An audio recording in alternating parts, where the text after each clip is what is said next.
Consumed by the everyday struggles. Focus on getting the latest gadgets and looking out for the next trend. It keeps coming, and we don't know when it's going to end.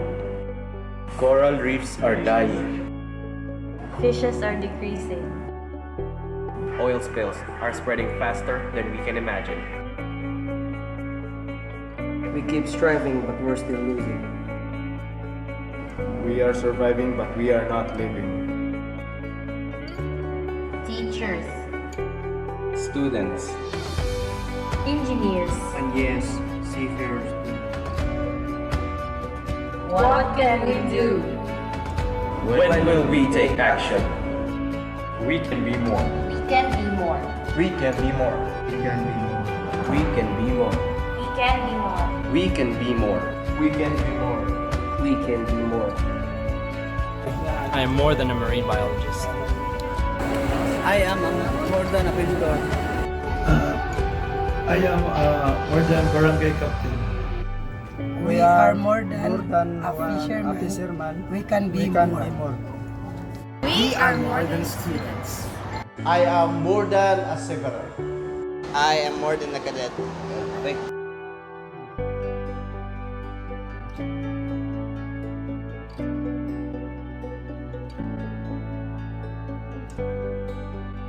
We can be more for the marine environment. Come with us as we explore Cebu. Be more for the marine environment.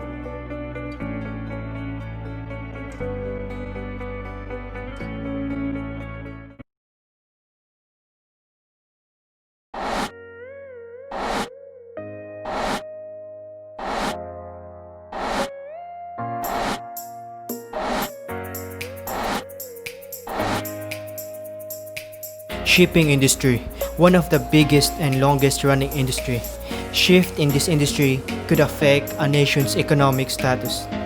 But as it grows larger, it comes with a concentrated danger to the marine environment.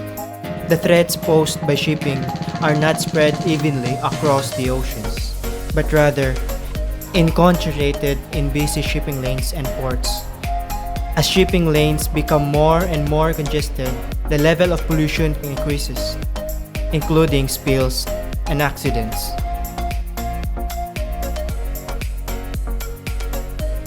Increased shipping traffic also threatens natural habitats around ports and near shipping routes. Seagrass meadows, wetlands, and mudflats, which are increasingly recognized as fundamental elements of a country's natural environment and economic resource base, which are located near or in maritime port locations. But the problem is, the maritime industry is too hard for us to immediately reconstruct everything that they have built. What are we gonna do? Are we just gonna sit around and wait for someone else to take action? Of course not. We think globally, but start locally. Come on, let's go.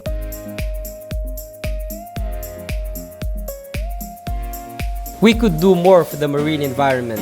Right now, we are here in one of the biggest provinces in the Philippines, Cebu. And we are going to explore and observe the state of the marine environment. Come with us as we find ways to help and lessen the damage to it.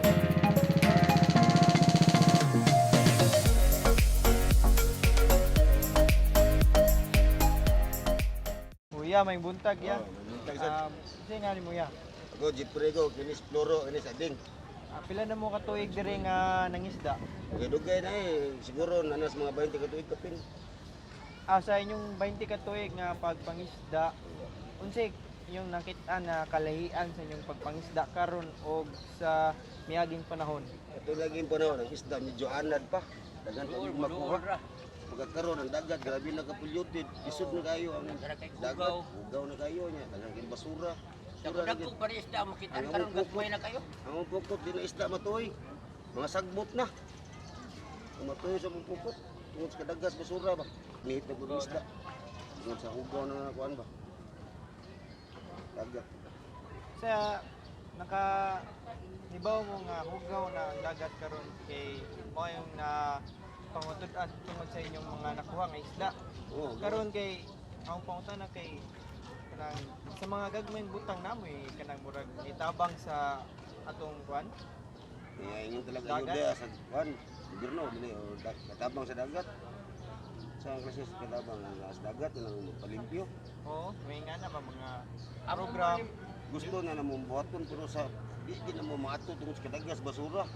Namin may kuan diri ganang Namin gini gi programa sa barangay diri nga mag-clean up drives na usahay diri. Dagan kay mga Di limpyo gyapon diri din. maatugod kay Tungod tungod sa sa dagan, binagting habagat ang basura kabagat gikan dito. hapak diri. Ari hapak diri. Dili depende sa panahon ning araw nami bitaan ni gamay kay wa kay basura makita ninyo. Wa pud dito paingon. Kabagat ari gid diri hanok tanan.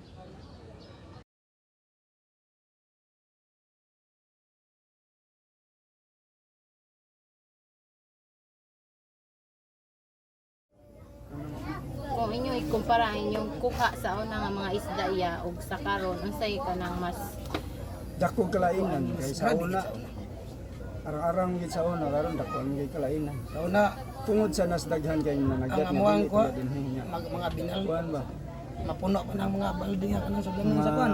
kanang Samantalang karon panghilo ba sa kilo duha na. ang taga Talisay gud kay dakong lawd na tubangan sa Talisay nya mabot pa lang ari gamay ganing lawd diri ang taga Santa Rosa dako kay lawd nya ni adiri mo kanang panghilo taga Bohol manakan buong taga Bohol may amnagat ring uban tawag nila panlambay ang taga Konsolasyon sud sa nalang dungol ang kalabason sa isda iya ning lahi na pod. di wala man okay ra. Okay ra gihapon. wa gyapon ito sa usab lang ang mga kuha kay Ang imo rang kuha mo ay nausap kay namiinos na karon lang sa una daghan mig makuha karon kuan kag pila ka oras sa dagat una ka makauli para makatigom mag isda lala sa una sa biyot na kayo isda na ka. Para ninyo kuya nakaapekto ang mga basura sa dagat. dako ka nagkikito dako ka nagkikito sa dagat manay how Kanalang plastic. kanalang plastic gud na tungod sa kadaghan sa plastic ang isda masuod na sa plastic Hugaw. ang isda nga nanadag ko nya kuan sa plastic masuod gyud ang isda nya langoy-langoy mamatay ra kay amo na makitaan masuod sa plastic nga Gagmay sang isda. makita na mo plastic. buhi pa siya makita na mo pahita ng isda gyud Kana sa nga mong gilikramo ron nga liba-liba. Ang gagmay kay nga isda. Makuha nila nya. Ilarang ilabay. Mo na nga kami isip daghan man kay na namong sayangan ni ba? saksihan kay kana sila Mo na. amo man yun ang makita nila nila ilian na sa mga dagko ang ganang gagmay nila kay sa unan lang gagmay dili na maganda mahal mo na ilang ilabay niya ug kana siya managko na putin daghan na nan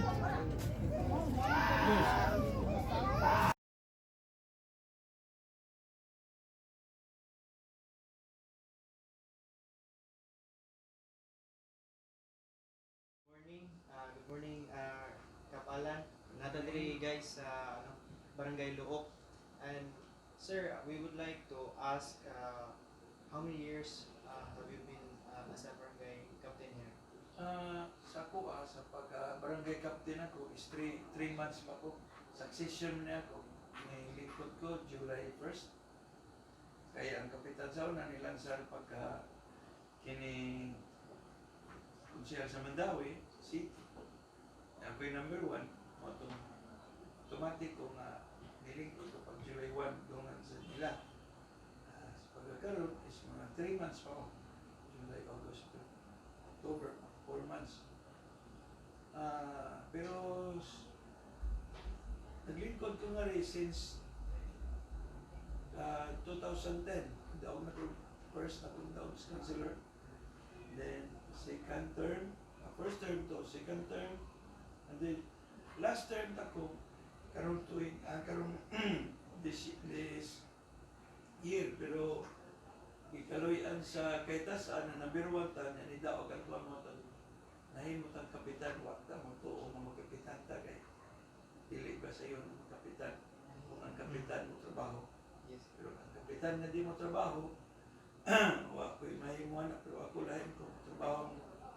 Within 3 weeks, akong ipakita ang barangay nga limpyo na tayo. Kamu naka-area magimo. Yes. Sa barangay, napukod. Tanawa ng unsa ang barangay. Natulog ka buwan lang ang bagong kapitan ni Lincoln. Sa una, pila ka years sila naglingkod. Ang barangay, hugaw. Mo na akong accomplishment sa ako paglingkod within 3 months. Sir, would like to ask, what are these projects or activities that have been done near your barangay with regards to our marine environment? Sa Mapua, mo nang mag-coastal drive ta with the UC sa mga estudyante sa UC, sila tabang kami sa barangay, mga ako mga clean and green, city pay, tanan. Pag naimando ng coastal drive, petrol, coastal drive sa mi, bilang petrol. Mora ginayang akong ikakuan. Ikumpara na to ang dagat before o karon. Contaminated na itong dagat. Tungod sa usa, ining nagbugdo nga putaw ka ng tingwan. At tinuod yan nila, kung manang ako nang iligramo. Next year, dili na sila ka kuha na kong permit o kung kay bao kung sa'y ang permit nga rin din ako pagkay. Sa environmental, di ay inad, hagbong mo. Manang nindot kining dagat sa unak, pero sa pagkakaroon, kuha na ito. Pati na niya ang mga tao kahit o sa musawan niyo strat na mauna. Pero patay mahimo. Unang kita kinanervisyo mata, antos lang kita, sige lang kita glimpyos dagat. Thank you, sir. Mauri na. Okay. Thank you, sir. Thank you, salamat kinyo. We have asked fishermen, the barangay officials, and now we are going to ask the people. Right now, we are here in the Manday Public Market, where we almost get everything in our everyday lives. We will ask the vendors on how the changes in marine environment has affected them and their livelihood.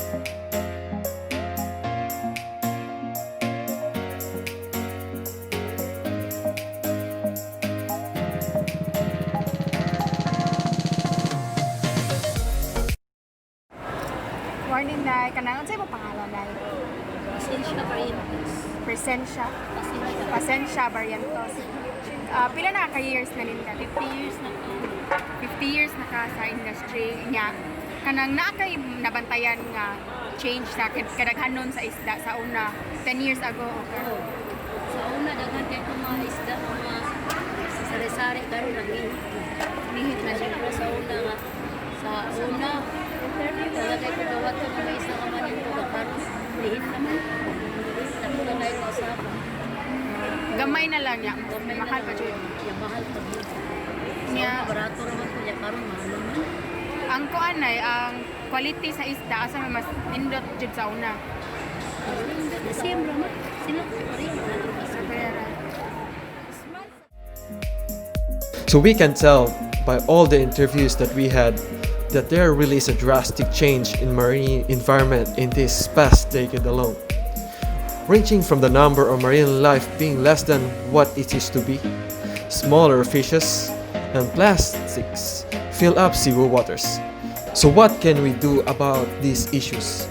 We embark on a journey to Marindon in fun and sand dive travel to learn more about marine pollution, help clean up the coast along the way.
Hey guys, before we start, can you introduce yourselves? Okay, my name is Lee. I'm the shop manager of Paransan Life Travel in Mactan. My name is Brian and I'm the founder of Underwater Band. My name is Keisha and I'm the founder of Stan Philippines. And I am Ace, one of the co-founders of Isla Paris. So, all of us have in common, it is saving the marine environment. Now, how often do you do cleanups? We do the cleanups every Sunday, so it's a weekly event that we offer. We try to go to different dive sites every time to do it in the whole Mactan area. Okay, then for the different organizations, when did this organization started? Ours started was just 2 months ago, roughly 2 months ago, as a young org under the mentorship of Step Philippines, and our goal is just to encourage the students to make a change for themselves and for the brighter tomorrow. Yeah, my Step Philippines started last year. We are just 1 year right now. So yeah, we started it because of the demand. It was created because of Sarangani Bay. So there are a lot of people in General Santos that don't know about the beauty of Sarangani Bay and how rich it is. So I'm trying to let them see the beauty of Sarangani Bay and promote it through free diving and also marine conservation. We started the marine project in the beginning of August, starting with the cleanups and now trying to go ahead and bring in more and more marine biology projects. Okay, now how would you describe the marine biodiversity of the Philippines? So first of all, we are known as the global center of marine biodiversity, right? Like we are the top of the coral triangle. Like, we are the center of marine biodiversity. It's our privilege to have it. Like for example, there are 6 double barrier reef in Asia. In the world, there are 6 in the world. Only 1 in Southeast Asia, and it can be found in the Philippines. It's called the Denangon Land Reef. But right now, approximately 90% of our corals are extincted. Like we have to do action right now. Like we have to take action even though we are young because we are involved in this. And yeah, because of climate crisis also, we're experiencing like decrease in fish catch, etc. So it's very alarming. That's why we are doing this. Alright, thank you. And lastly, I would like to invite everyone in taking part in the environmental projects and activities. How about you? Yeah, you can do this. Individually. So I'd like to invite everyone who wants to be a part of our team and organization. We are known as, again, Underwater Nomads PH. So what we fight for Underwater Nomads PH, we actually teach freediving for free, and also you get to volunteer during our cleanups, and also you get to see the beauty of the ocean and experience the beauty of the ocean firsthand. Also, what's the best in this program is that you learn freediving and you also experience the horror of the human activities, destructive human activities. So you develop passion, more compassion, and you also become more committed to volunteer work. And I believe it's a great way to do conservation efforts. For me, if you want to step up and if you want to be engaged, like to be immersed, because it's a different experience, we invite you to come and join us. We don't have a registration fee. It's for free. All we need for you is like to have the passion and dedication to help us, to help everyone to protect our environment. If you want to have the characteristics of to innovate, save, lead, to be an advocate, we invite you guys to join Isla Paraiso. It's like an org that we want easier access. When you say, I want to participate in environmental activities, I want to participate in the events, then you do not know how. So we will be approaching you guys, and please don't be shy, just contact us or chat or email us. Yeah, And if you want to support us and help us on our weekly cleanups, you're always welcome. Just come over. Even if you're diver or snorkeler, everybody is welcome to join on the boat. As well, we starting with our presentations and workshops. So we want to start brainstorming what kind of tools can be built to help to support our goals. And as well, come over if you want to do your open water course. We have our new open water course in how do you say, combination with STEP Philippines. The Legacy Edition. The Open Water Legacy, where we try to combine the open water course with a lot of marine biology knowledge.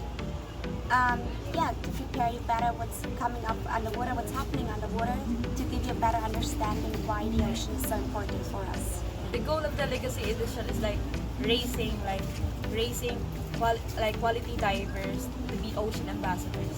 Exactly. Not just divers, but ocean ambassadors. Thank you so much. Yeah, thank you. We'll sort out, for example, bottles, tapos mga diapers, etc. We sort out. Ang sa underwater, it's a different story. Like, you can't really see the brands na anymore. Kaya, as you can see, di ba? Hindi na kayo sa Marvel, hindi na siya na-adjust. So, usually, ang broad order is gamit siya to gather data. Kung sa ang pinaka-top brands na nag-produce sa Philippines. So, Philippines known tama third global marine polluter na third spot. And also, we are the third most vulnerable country to climate change. So, kita sa third, no? Sir, we would like to ask, what is that form you are holding right now? So the forms we have here are originally from Ocean Conservancy. So this is an international non-profit organization which is committed to marine conservation. These forms are trash data forms, and basically we just have to fill all the information that they need. That includes the coordinator, cleanup location, and also all the types of trash that you're able to collect. And this is going to be submitted to them, and they're going to have it recorded on their database. So that means they can keep track of all the trash that is present in the ocean, and that means they can also have a conclusion, something like that, about what's the biggest contributor of trash in the ocean. That's all. Thank you. Found a bit of data on the Philippines. So you guys produce 2.7 million tons of plastic a year. That's not so bad. And you have in Southeast Asia some of the highest collection rates of trash. And from what I've seen from being here, and I've only been here a few weeks, but far cleaner than where I've been in Cambodia before.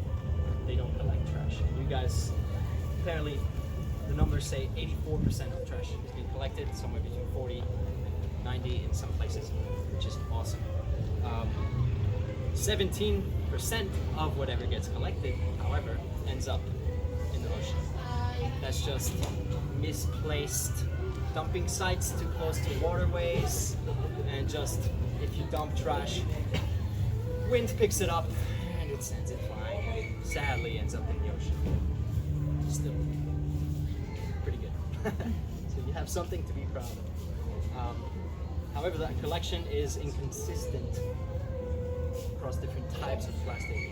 Plastic bags don't really get collected, but glass bottles, the deposit system is great. Plastic bottles always get picked up, and aluminum cans are worth a lot of money. That stuff gets picked up, and that's great. But you have all the other junk that doesn't. That's something to think about. How to improve, maybe. While I'm at it, and I'm sure you guys know this, and have heard of so-called garbage patches, where the trash all ends up. So oceanic currents are circular, and every ocean has its own trash, or at least material congregates to these areas. It is very important not to picture these as islands of trash, because they are not. Sadly, you can't even take a photo of these things. It doesn't pick up on satellite because all it is soup, water with just straw there, back there, back there. A lot of it is floating or drifting a meter below the surface. You can't even see it, but it's still there. It's still there, and collecting trash from these areas is quite scary because you're in the middle of nowhere and there it is. And it comes from all over the place. So, why would plastic in the ocean be a problem? It seems counterintuitive that it wouldn't be. Obviously, it's a problem.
At the end of the day, it's all up to us to make an effort to save our Mother Earth. But what can we do? Well, we can actually be more. Be more than our profession, be more than our everyday lives, be more than ourselves. We think globally and start locally. Let's promote the 3 R's. Reduce, reuse, recycle. We can start within our own communities, in our school. Let's participate in the garbage segregation program in our own canteens. In our dormitories and our homes, let us segregate our biodegradable and non-biodegradable waste. Let us start recycling the things that can be recycled. When I is turned into we, even illness can be wellness. We are the answer. We can bring wellness to this world.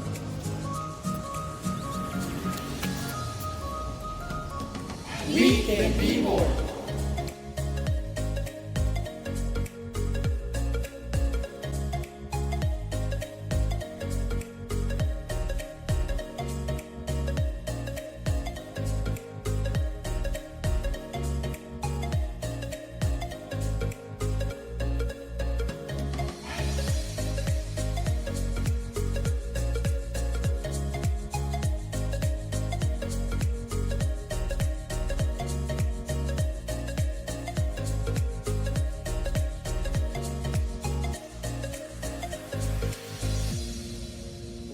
I am more than a marine biologist. Hi, I'm Morgan.